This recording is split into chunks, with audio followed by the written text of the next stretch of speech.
नमस्ते dear viewers. आज के इस वीडियो में हम लोग गैस लॉज का डेरिवेशन करने वाले हैं काइनेटिक थ्योरी ऑफ गैसेस की मदद से।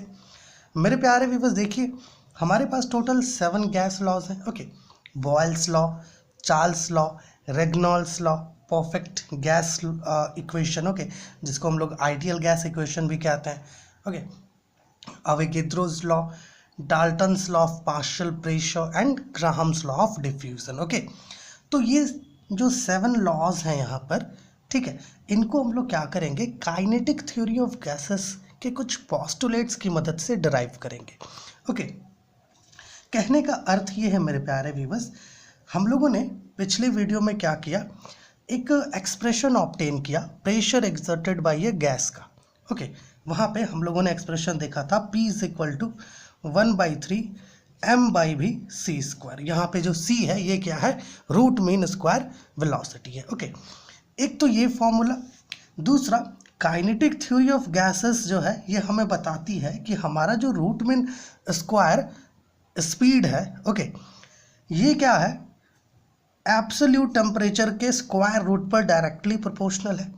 साथ ही साथ आप ऐसा भी कह सकते हैं कि c² जो है ये t पर डायरेक्टली प्रोपोर्शनल है। ओके, तो ये जो लॉज हैं जिनको हम लोग डिराइव करने वाले हैं वो बेसिकली इन्हीं दो की मदद से जो है डिराइव हो जाती है। ठीक है, सो आज के इस वीडियो में हम लोग क्या करेंगे, ये जो 4 लॉज हैं, ठीक है, Boyle's law, Charles law, Regnault's law और परफेक्ट गैस इक्वेशन, इन्हीं 4 का डेरिवेशन करेंगे। ओके, और इन चारों में इन्हीं 2 का बेसिकली प्रयोग होता है। ठीक है, बाकी बचे ये 3, इनको हम लोग आने वाली वीडियो में डिस्कस कर लेंगे। ठीक है, तो चलिए सबसे पहले देखते हैं बॉयल्स लॉ को। अच्छा, बॉयल्स लॉ कहता क्या है? देखिए, बॉयल्स लॉ हमें ये बताता है कि हमारा जो प्रेशर है ना वो वॉल्यूम पर इन्वर्सली प्रोपोर्शनल होता है। ओके, अगर हम लोग जो है एक सर्टेन अमाउंट ऑफ गैस ले लें, मान लीजिए कि हम लोग एक सर्टेन अमाउंट ऑफ गैस ले लिए। ओके, अगर उस सर्टेन अमाउंट ऑफ गैस के लिए जो टेम्परेचर है अगर हम लोग उसको कांस्टेंट रखें, ओके, तो उस केस में जो प्रेशर है वो वॉल्यूम पर इन्वर्सली प्रोपोर्शनल होता है। इसी को क्या कहते हैं, बॉयल्स लॉ कहते हैं। ओके, तो इसी को हमें यहाँ डिराइव करना है। तो यहाँ पर देखिएगा मेरे प्यारे व्यूअर्स, सबसे पहला अपना क्या है, Boyle's law. Boyle's law, okay, देखिए बॉयल्स लॉ डिराइव करना है। हमें पता है कि प्रेशर जो गैस एक्सर्ट करती है, ओके, मान लीजिए कि हमारे पास कोई सर्टेन अमाउंट ऑफ गैस है। ओके, मान लेते हैं कि मास of gas m, mass of gas जो है इस कंटेनर में कंटेन्ड है। ओके, तो जो गैस मॉलिक्यूल्स है ना ये क्या करती है, कंटेनर के वॉल्स पर प्रेशर एक्सर्ट करती है।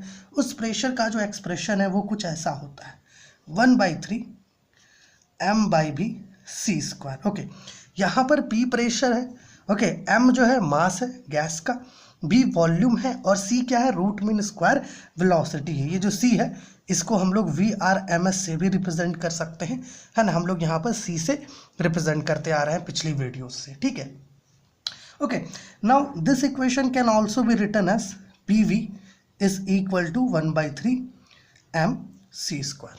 ठीक है, यहाँ तक समझ पा रहे होंगे आप। अब मेरे प्यारे व्यूअर्स देखिए, हम लोगों ने क्या कहा, according to kinetic theory of gases, है ना, हम लोग ये जानते हैं कि हमारा ये जो c² है, जो रूट मीन स्क्वायर वेलोसिटी का स्क्वायर है, ये t पर अर्थात जो टेम्परेचर है, एब्सोल्यूट टेम्परेचर भी कह सकते हैं, इस पर डायरेक्टली प्रोपोर्शनल होता है। साथ ही साथ for a given mass of gas, okay, for a given mass of gas, ठीक है, एक गिवन मास ऑफ गैस के लिए हमारा m जो है, यहाँ पर ये m क्या है, मास है गैस का, ये क्या होगा, constant. Okay, for a given mass of gas m तो अपना कांस्टेंट रहेगा ना। ओके, साथ ही साथ अगर हम लोग यहाँ पर इफ टेम्परेचर ऑफ गैस, है ना, जिसे हम लोग चलिए T ले लिए हैं, ठीक है, अगर हम लोग इसको कांस्टेंट रखें, मान लीजिए अपना जो सर्टेन अमाउंट ऑफ गैस हम लोग लिए, ओके, वो मतलब सर्टेन क्या, m मास ऑफ गैस जो हम लोग यहाँ पर ले रहे हैं, अगर हम लोग इसका टेम्परेचर को कांस्टेंट रखें तो क्या ये जो c है, c root mean square velocity, क्या ये भी कांस्टेंट होगा? बिल्कुल ये भी कांस्टेंट होगा। क्यों कांस्टेंट होगा ये? क्योंकि मेरे प्यारे व्यूअर्स ये टेम्परेचर पर डायरेक्टली प्रोपोर्शनल है। अगर टेम्परेचर कांस्टेंट तो ये भी कांस्टेंट। ओके, अब इसको और इसको, इन तीनों को जब आप इसमें ये वाले इक्वेशन में, चलिए इस इक्वेशन को हम लोग इक्वेशन नंबर इसको 1 ले लेते हैं और इसको 2 ले लेते हैं, है ना। ये सारी चीज़ें जो यहाँ पर हम लोग देखें, जब आप इनको इसमें इक्वेशन नंबर 2 में रखोगे तो आप यहाँ पर ये पाओगे कि PV is equal to constant. आपको ये मिलेगा PV is equal to constant, आपको ये मिलेगा। क्यों? देखिए अभी जब 1/3 तो कांस्टेंट है, ठीक है, for a given mass of gas m constant होगा। अब जब टेम्परेचर को अपन लोग कांस्टेंट ले लेंगे तो c क्या होगा? कांस्टेंट। तो आपका जो राइट हैंड साइड है इक्वेशन नंबर 2 का, वो क्या हो गया? पूरा कांस्टेंट। तो PV is equal to constant. So this can also be written as P inversely proportional to volume. Okay, and this is what Boyle's law is. Okay, for a given mass of gas, if temperature of gas is kept constant, then pressure is inversely proportional to volume of gas. This is what Boyle's law is. Okay, चलिए हमारा दूसरा law क्या है? अपना दूसरा law है Charles law. Charles law क्या कहता है भैया? चार्ल्स लॉ कहता है volume directly proportional to temperature. Okay, देखिए for a certain mass of gas, अगर हम लोग जो हमारा जो प्रेशर है, अगर हम लोग उसको कांस्टेंट रखें for a given mass of gas, तो उस स्थिति में जो वॉल्यूम है वो टेम्परेचर पर डायरेक्टली प्रोपोर्शनल होता है। This is what Charles law is. Okay, so let us derive this. ठीक है, आइए इसको भी बहुत आसानी से डिराइव कर सकते हैं। अपना चार्ल्स लॉ पहले यहाँ लिख देते हैं, चार्ल्स लॉ। ठीक है, देखिए प्रेशर का एक्सप्रेशन क्या है? P is equal to 1/3 m/v c square है। c स्क्वायर यहाँ पर रूट मीन स्क्वायर वेलोसिटी है, ध्यान रखिएगा। ओके, अब यहाँ पर देखिए मेरे प्यारे व्यूअर्स, इस इक्वेशन को कुछ ऐसे लिख देते हैं, v is equal to 1/3 m/p c square. ठीक है, थोड़ा एक्सचेंज कर दिए थिंग्स को, इसको इक्वेशन नंबर 3 ले लेते हैं। ओके, नाउ देखिए काइनेटिक थ्योरी ऑफ गैसेस के अकॉर्डिंग अपन लोग क्या जानते हैं, जो रूट मीन स्क्वायर वेलोसिटी का स्क्वायर है ये टेम्परेचर पर डायरेक्टली प्रोपोर्शनल होता है। और for a given mass of gas, okay, for a given mass of gas, okay, given mass of gas के लिए m अपना कांस्टेंट होता है, ये भी हम लोग जानते हैं। चलिए ठीक है, साथ ही साथ मेरे प्यारे व्यूअर्स, अगर हम लोग यहाँ पर इफ P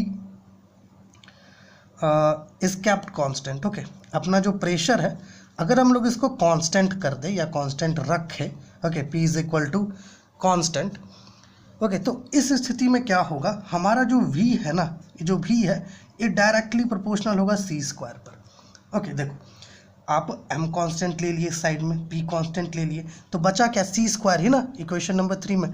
तो V क्या होगा? डायरेक्टली प्रोपोर्शनल होगा c स्क्वायर पर। ओके, V अपना c स्क्वायर पर क्या होगा? डायरेक्टली प्रोपोर्शनल होगा। और इन रिटर्न जो हमारा c स्क्वायर है, जो रूट मीन स्क्वायर वेलोसिटी का स्क्वायर है, ये किस पे प्रोपोर्शनल है? t पर प्रोपोर्शनल है। सो तो क्या हम लोग इसे कुछ ऐसे लिख सकते हैं, v directly proportional to t, and this is what Charles law is.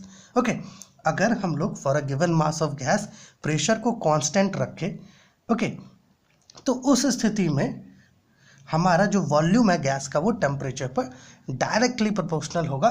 इसे ही हम लोग चार्ल्स लॉ कहते हैं। अब देखते हैं रेग्नॉल्ड्स लॉ। देखिए रेग्नॉल्ड्स लॉ कहता है प्रेशर जो है वो टेम्परेचर पर डायरेक्टली प्रोपोर्शनल होगा। कहने का अर्थ ये है कि अगर हम लोग तो for a given mass of gas अगर हम लोग वॉल्यूम जो है उसको अगर कांस्टेंट रखें, ओके, तो उस स्थिति में जो प्रेशर है वो टेम्परेचर पर डायरेक्टली प्रोपोर्शनल होगा। इसे ही हम लोग रेग्नॉल्ड्स लॉ कहते हैं। तो चलिए रेग्नॉल्ड्स लॉ को यहाँ पर थोड़ा डिराइव किया जाए। तो रेग्नॉल्ड्स लॉ अपना तीसरा है ना, थोड़ा कलर भी यहाँ पर बदलते हैं। ओके, नंबर 3 में अपना क्या है? रेग्नॉल्ड्स लॉ।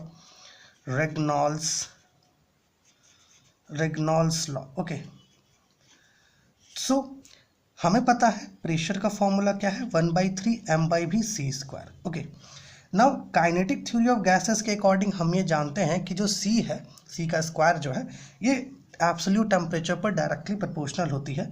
साथ ही साथ for a given mass of gas अपना जो मास है m ये कांस्टेंट रहता है। ठीक है, यहाँ तक हमें पता है। अब इफ v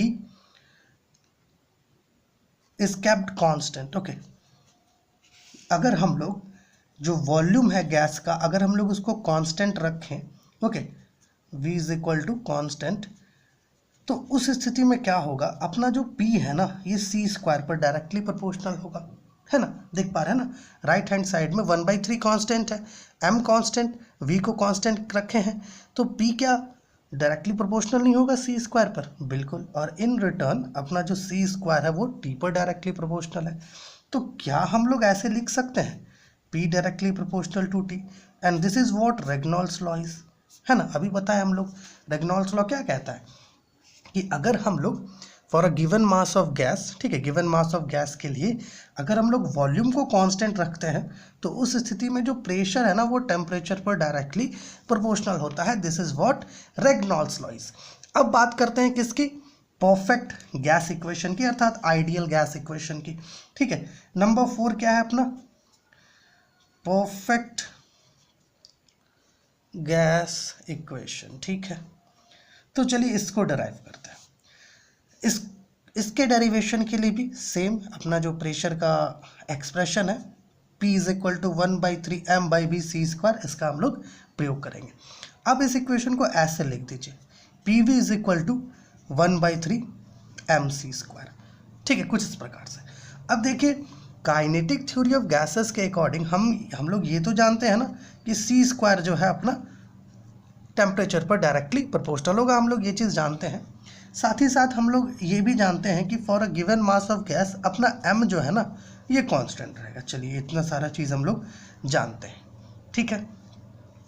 सो जब हम लोग इन दो वैल्यूज़ को इस पर राइट हैंड साइड पर जब हम लोग पुट करेंगे तो क्या देख पा रहे हैं, देखिए 1/3 तो चलिए कांस्टेंट है, ठीक है, m भी कांस्टेंट है, बचा c², ओके, मतलब है कि अपना जो PV है ना ये c² पर डायरेक्टली प्रोपोर्शनल है, और इन रिटर्न c² क्या है, टेम्परेचर पर प्रोपोर्शनल है। सो PV क्या होगा, डायरेक्टली प्रोपोर्शनल टू T। और क्या हम लोग ये जो सिंबल है प्रोपोर्शनैलिटी का, कांस्टेंट ऑफ प्रोपोर्शनैलिटी का ये जो सिंबल है, क्या हम लोग इसको माफ़ कीजिएगा, कांस्टेंट ऑफ प्रोपोर्शनैलिटी नहीं, प्रोपोर्शनैलिटी का सिंबल है ये, ओके, तो क्या हम लोग ये प्रोपोर्शनैलिटी के सिंबल को रिमूव नहीं कर सकते एक कांस्टेंट लगा करके, बिल्कुल कर सकते हैं। सो यहाँ पर लिख दीजिए, और PV is equal to RT, okay, जहाँ पर अपना ये जो R है, ओके, ये क्या है, कांस्टेंट ऑफ प्रोपोर्शनैलिटी है, कांस्टेंट ऑफ प्रोपोर्शनैलिटी, ओके, आगे लिख लीजिएगा, जिसे हम लोग कहते हैं, इस R को कहते हैं gas constant, okay, gas constant for 1 mole of gas, okay, 1 mole of gas के लिए इसको हम लोग गैस कांस्टेंट कहते हैं, ओके। और ये जो इक्वेशन है ना PV is equal to RT, इसे ही हम लोग कहते हैं परफेक्ट गैस इक्वेशन, ओके। अब इसी को क्या है ना हम लोग अलग अलग तरीके से लिख सकते हैं, जैसे कि ये क्या है, gas equation for 1 mole of gas.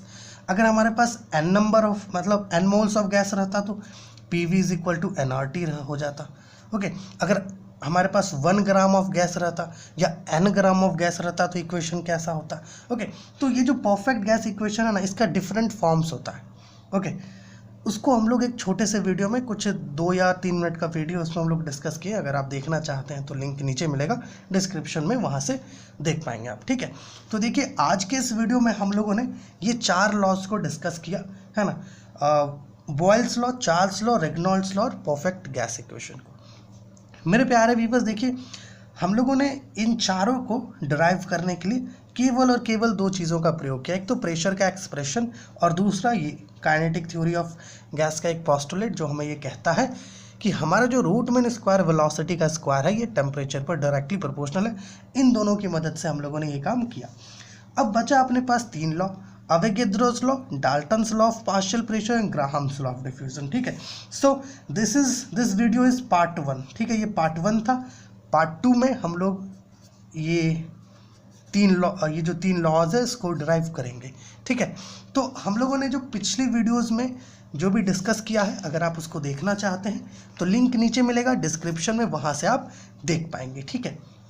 मतलब मोलिकुलर कोलिजन का जो प्लेलिस्ट है उसको आप चेक करिएगा, थर्मोडायनेमिक्स का प्लेलिस्ट भी चेक कीजिएगा, स्टैटिस्टिकल का भी चेक कीजिएगा, हर एक प्लेलिस्ट आपके लिए हेल्पफुल होगा। और अगर आपको इस वीडियो में कुछ भी डाउट लगा हो, कुछ भी पूछना हो या आपको कुछ सजेस्ट करना हो तो प्लीज़ कमेंट कीजिए। ताकि हम लोग आगे आने वाली वीडियो से इस चीज़ को सुधार कर सकें। तो चलिए मिलते हैं आपसे अगली वीडियो में, तब तक के लिए खुश रहिए, आबाद रहिए।